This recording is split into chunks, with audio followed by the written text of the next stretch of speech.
আজকে আমাদের সামনে যারা উপস্থিত আছেন সাংবাদিক ভাইরা, এর মধ্যে অন্তত 6 জন সাংবাদিক এখন আমাদের পৃথিবীর বুকে নাই। সাংবাদিকদের মধ্য থেকে এই 6 জন সাংবাদিক হয়তো তারা তারকা সাংবাদিক নয়, হয়তো উল্লেখযোগ্য কোনো সাংবাদিক নয়, কিন্তু তারা সাংবাদিক সংবাদ সংগ্রহ করত। তারাও কিন্তু জুলাই আন্দোলনে মারা পড়েছে, খুন হয়েছে। এবং আমি জানি যে তাদের পিছনেও আমরা বিএনপি পরিবার তারা তাদের পাশে দাঁড়িয়েছে। সাংবাদিকদের অবদানকে খাটো করে দেখার কোনো সুযোগ নাই। কোনো দেশ, কোনো জাতি, কোনো রাষ্ট্র সাংবাদিকবিহীন আছে বলে আমি মনে করি না। এবং সাংবাদিকবিহীন কোনো রাষ্ট্র যদি থাকে, সে রাষ্ট্র অবশ্যই গণতান্ত্রিক রাষ্ট্র নয়। একটি গণতান্ত্রিক রাষ্ট্রে স্বাধীন সাংবাদিকদের জন্য একটা প্ল্যাটফর্ম থাকতে হবে। সেটাও সাংবাদিকদের প্ল্যাটফর্ম, যেখানে সংবাদ সংগ্রহ করার একটা সুযোগ থাকে। প্রিয় ভাইয়েরা, আমার এই দীর্ঘদিনের রাজনৈতিক পথ পরিক্রমায় আমার বহু সাংবাদিক ভাই কালের গর্ভে হারিয়ে গেছেন। কেউ পৃথিবী থেকে চলে গেছেন, কেউ সাংবাদিকতা ছেড়ে দিয়েছেন, কেউ অন্য কোনো পেশায় চলে গিয়েছেন। আমি অনেককে দেখি না। আবার অনেক নতুন মুখ আমি দেখি যারা নাকি নতুন সাংবাদিকতায় যোগদান করেছেন। আমি সবাইকে ধন্যবাদ জানাই।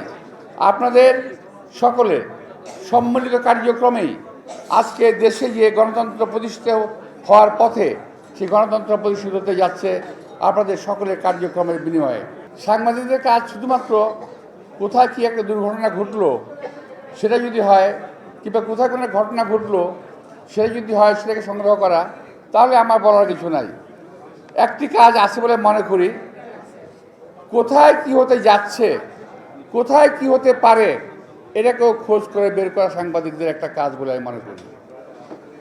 প্রিয় ভাইয়েরা, আওয়ামী লীগের দোসররা আজকে কে কোথায় অবস্থান করছে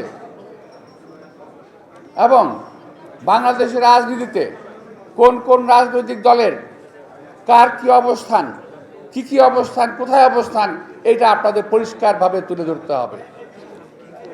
প্রিয় ভাইয়েরা, আমি দেখলাম একটা জিনিস কি জানেন, আপনারা খেয়াল করে দেখবেন, আমার কথা যদি ভুল হয় আমি এখনই ক্ষমা চেয়ে নিচ্ছি।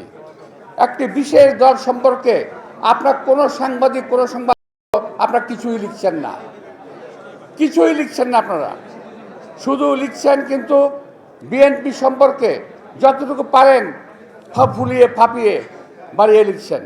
কিন্তু আরও কিছু আছে তো, অনেক কিছু পর্দার অন্তরালে অনেক কিছুই ঘটছে, আপনারা কিন্তু লিখছেন না। আপনারা লিখছেন না কোন ব্যবসায়ী হেলিকপ্টারে কে বেড়াতে যায়,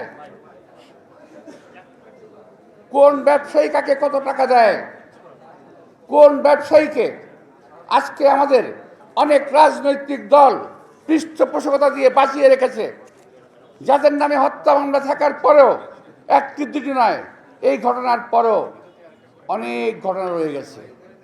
জুলাই আগস্ট ছাড়াও হত্যার ঘটনায় জড়িত এমন অনেক ব্যবসায়ী মহল জড়িত আছে, তাদের বিরুদ্ধে আপনারা কিছু লিখছেন না। ভাইয়ের, আমি আপনাদের সমালোচনা করছি না, আমি আপনাদের চোখে আঙুল দিয়ে দেখিয়ে দিতে চাই যে আপনারা কোথায় কোথায় ভুল করছেন।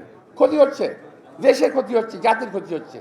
আপনারা কেন তুলে ধরছেন না যারা 3 তারিখের, জুলাইয়ের 3 না, ওই যে ব্যবসায়ীদের একটা সম্মেলন, এই ব্যবসায়ীদের সম্মেলনে কারা কারা ছিল, কারা কারা গ্রেপ্তার হয়েছে, কারা কারা হয় নাই, কেন হয় নাই, এটা একটু আপনাদের তুলে ধরা দরকার।